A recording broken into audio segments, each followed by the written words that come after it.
Hey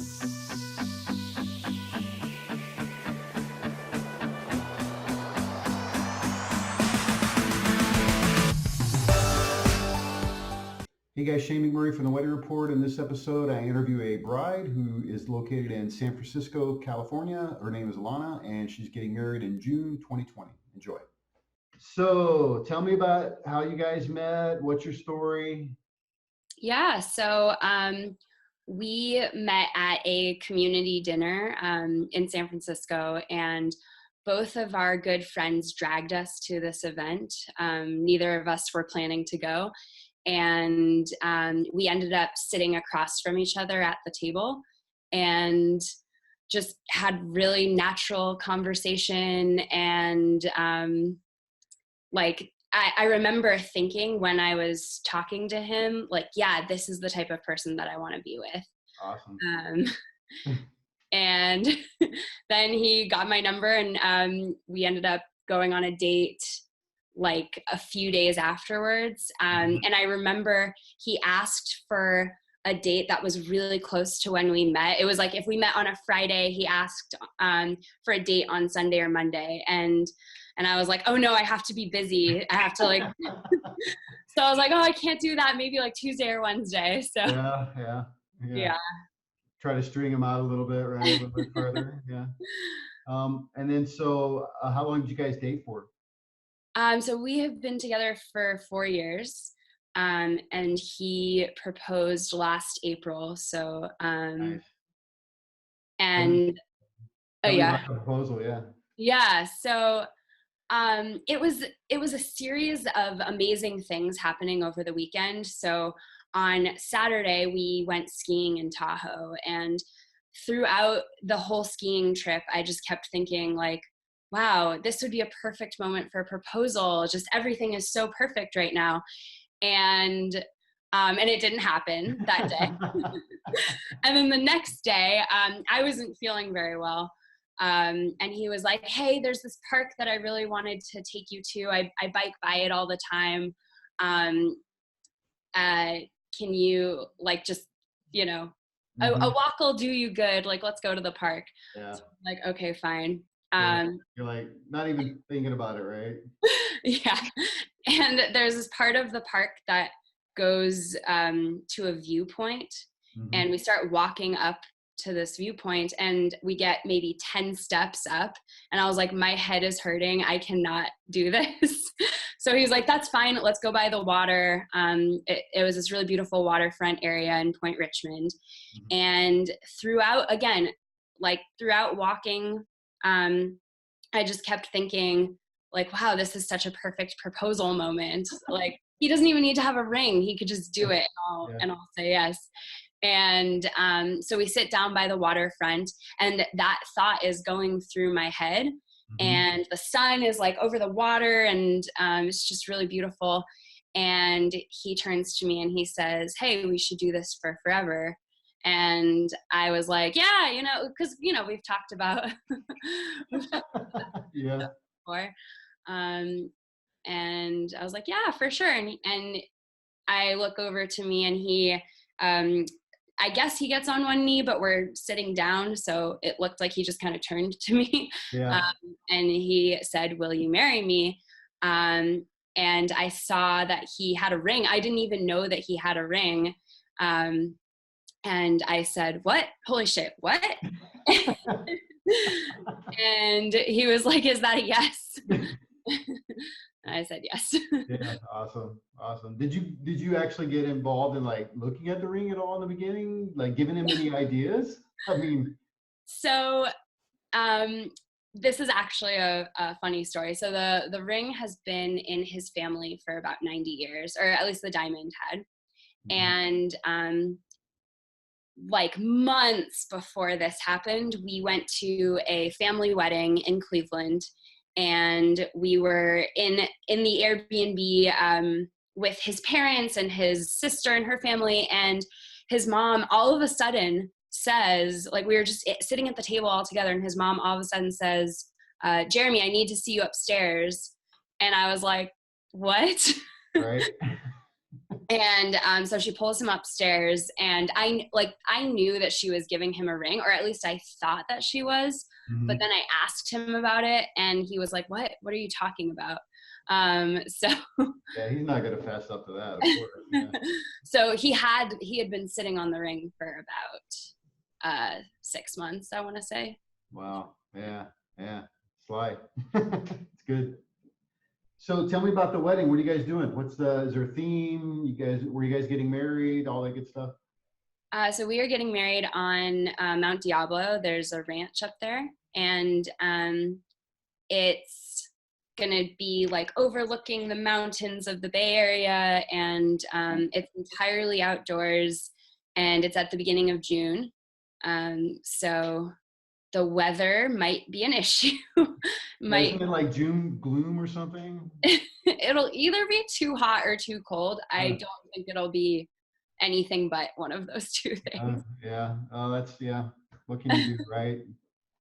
Um, and so the two of us are really about capturing moments, and so that's kind of what the theme of the wedding is going to be, is that this is a moment in time and in our histories. And so we'll have the places that we've traveled, and yeah, and our parents and our grandparents, pictures of them at their weddings, and just like all about capturing those moments. So that's kind of part of the theme, like the Yeah, moments of your you guys' life together and your previous family and stuff like that. yeah, That's pretty cool. Yeah, that's pretty cool. Um, let's talk about the budget stuff. yeah, Do you guys have a budget? Did you have a budget in the beginning? Go, look, this is what we're spending. I mean, yeah. Yeah. So what I kind of like about how we've been wedding planning is that without even meaning to, I took the approach of the creative director, and he took the approach of the producer. Mhm. So he was the person who right away found the budgets, found the templates we should use for all of our keeping track of everything, Yeah. um, and it was really helpful to have an initial budget. It was also really challenging because neither of us have ever done this before, so we Yeah. had no idea what to actually put for how much things are going to cost. And we're still finding that to be the case, that the thing that we thought was going to be $1,000 is actually $3,000 or something like that. Mhm. So so yeah, it was helpful to go off of a template. I think we just needed to do a lot more of like actually getting quotes and looking Yeah. at the So what was the challenge with like that approach? Like, I think like you said, it's good to like understand, okay, well, I think we need to do this. Here's like, but what was the challenge with like, okay, I've got this template, I got the spreadsheet, it tells me I should spend this much in this category and this much in this category. Was that helpful at all? Or did you find like, I really want to focus on these things and that's where you want to spend your money? Yeah, it was very helpful. And I mean, we were able to take out the things that we didn't want to Yeah. spend money on. So it was really helpful for an initial, like, here's what we're looking at. The thing is, we live in the Bay Area, and Bay Area is very expensive. Yeah. And For sure. so that was one challenge. And um, but I definitely am glad that we had that template, and that we had something to at least start with, because it anchored us at a certain place. And so there were some things that ended up being less than what we had anticipated, Oh, and some good. things that ended up being more. So it was mostly balanced out, I'd say. So Um, what was your biggest like cost surprise? Like if you said, like you thought, oh, it's only going to be like you said, $1,000, and then it was $3,000. Was that the biggest one that was the biggest cost surprise, or was there something else? the venue was definitely one of the biggest cost surprises. Really? I I think I had it in my head that venues are, $2,000 maybe. And my immediate online research was telling me that um, average ones are about 10,000. Hmm. And so the one that we ended up choosing was significantly less than that. And we're also getting married on a Sunday. And so there's various things that Sure. save cost there. But yeah, that was a huge surprise. Wedding dress was a huge surprise, even though like I knew intelligently, but I was like, no, I can get one that's going to be way like Yeah. everyone else can't, but like I know I can. Yeah. Um, so but so like a small thing that I didn't think about um, is shuttles. So because we're getting married on a mountain, we do need to have people able to get up there. Right. Um, so that was a thing that I definitely was like, oh yeah, $1,000 easy. Like it's only going to be for however many hours. Mm-hmm. And that was a thing that is, I can't find anything less than 1,500. And the Yeah. ones that I found that I narrowed it down to, I was looking at reviews online, and one of them has like horrible, like Better Business Bureau says that they were making Oh up God. reviews, and I was like, oh, great. Now I have to start over here. Yeah, that sucks, right? Like you think, oh yeah, I think this is gonna fit, and then oh, yeah, total disappointment. Do you guys have family helping you out at all, or is it mostly you guys taking care of everything? So we are splitting it a third with each set of parents. Wow, that's nice. Yeah. That was kind of what ended up getting negotiated in it. So Nice. I mean, it's helpful, right? Because it is expensive, like you said, but yeah, I'm always curious to see. I feel like couples are actually paying for more of the wedding these days. In fact, most of the data I collect has been that most of the couples are paying for about 70% of everything. mm, And the big ticket items like the dress and the venue and some other things, the parents, I feel like their parents are contributing for sure. But uh, I feel like couples are wanting to pay for more of it so they have more of the say in things instead of like just okay, mom and dad will help out, but now mom wants this and mom wants that, and I can imagine that kind of plays into some things sometimes. yeah. And we one of the things we were talking about with our parents is a lot of the things that we are doing are for them, such as like the food Hmm. and just a lot of the things that are going to happen in the ceremony. And so because my mom did say like, well, if we're only paying for a third of it, how come we don't get a third of the guests? And so Interesting. yeah, and so that was a conversation I had with her, was like, well, yes, the guests aren't necessarily a third, but there's a lot of other things that we wouldn't have even been doing in the first place. Hmm. But we wanted to take you guys into consideration. And so, Yeah, that's an interesting conversation because I bet that happens a lot, right? With other people, like the parents are contributing. Well, we want to invite Aunt Susie and Uncle Joe, right? But you're like, I haven't seen them in 20 years. Why are you inviting them, right? that is an exact conversation. I bet.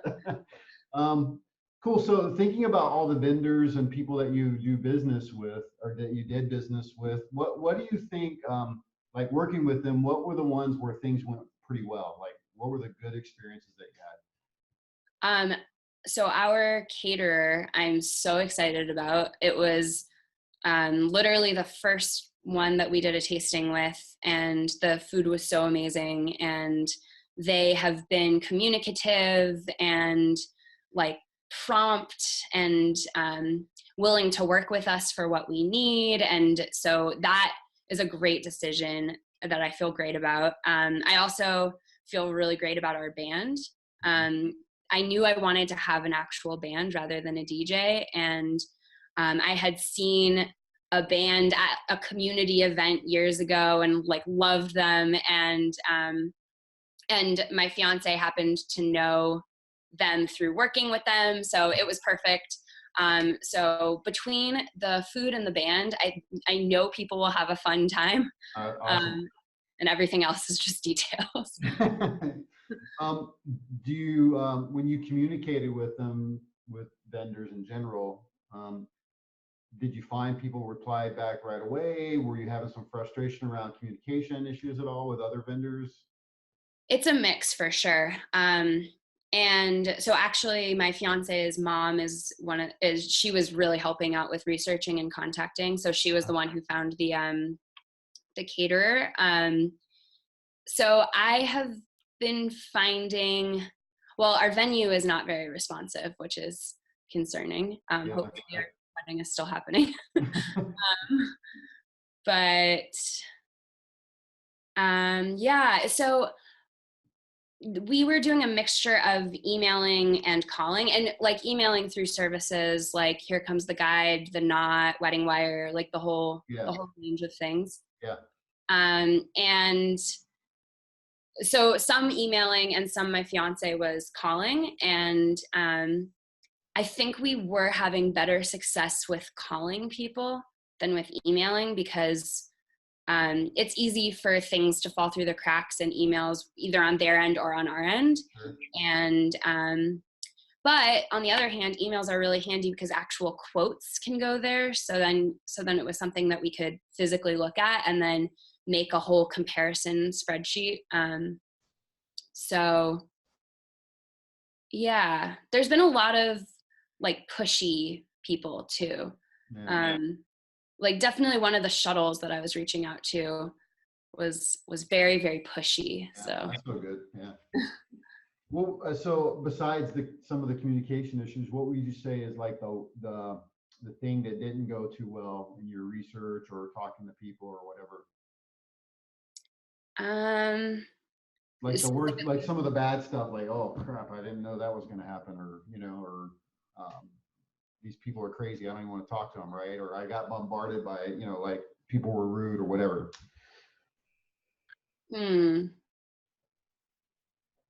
Honestly, I don't know if I've had any issues specifically with vendors in that sense, That's good.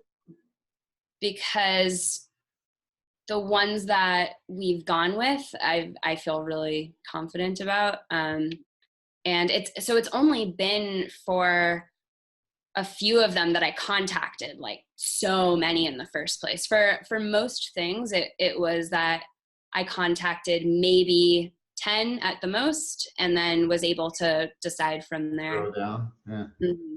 So, like, when you say contacting, like, did you? I know you said your mother helped, right?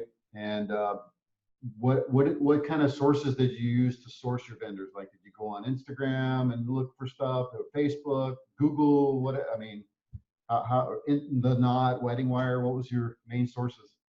Yeah, it definitely has been a mixture of The Knot, Wedding Wire, and Here Comes the Guide. And then from there, a lot of Googling. So I actually didn't even find my venue through one of those. I found my venue through literally looking at a map and being like, what is reasonable within the Bay Area for people to get to? What is in nature? Because that was another thing we wanted. So I literally found it on Google Maps. But yeah, there's been a lot of Googling and a lot of looking on Pinterest for like what I want it to look like, but not necessarily for actually finding the people. So more just for like research and getting ideas about things that you want, and then you go back to say the Knot or Wedding Wire, or Here Comes the Guide, and kind of like, okay, I want this. Who fits into this thing? And so now you've got 5 or 10 people that you want to look at, and then you kind of like start calling and emailing, and then go from there. Yep. Was it based on people responding to you, or was it kind of like you call them, talk to them, and you guys kind of hit it off a little bit, and then, okay, yeah, let's go meet kind of deal?